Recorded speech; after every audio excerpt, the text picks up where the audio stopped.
What is the second coming of Christ? Many people believe in religion that we are waiting for a literal physical Jesus to sail back in the clouds like Zeus from the heavens.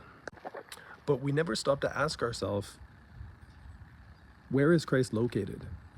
Does the Bible not say that Christ in you is the hope of glory? See, in religion, in Western evangelicalism, we have been caught in a dualistic mindset that puts God out in the sky somewhere and us here down on earth. This is called separation consciousness. And when we are separate in our consciousness, we are not plugged into the vine, and it leads to death. Unfortunately, a lot of our doctrines are rooted in this separation consciousness. This is the knowledge of good and evil, right and wrong, duality.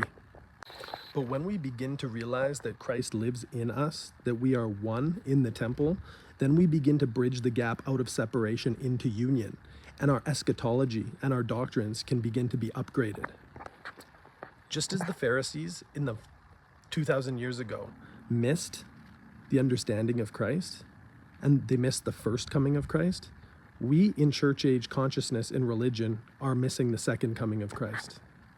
They were expecting a warring, conquering king to come set the rule and reign of the Romans back into alignment, and they came, and Jesus came as the suffering lamb.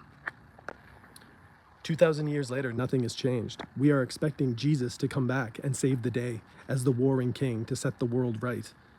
But the truth is that we are missing what the second coming of Christ is.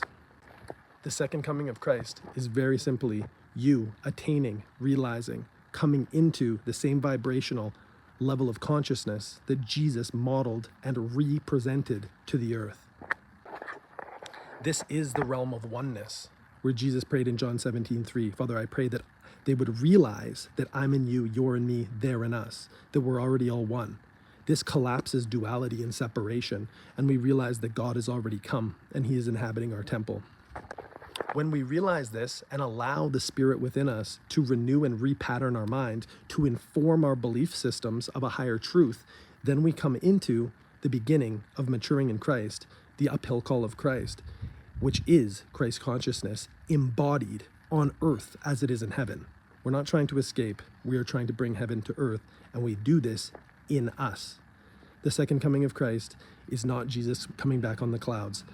First, it is you realizing that you are one with Christ, as the Christ, and as Jesus is, so are you in this world. Then, and only after that, will the physical Jesus potentially come in the future to give you a high five.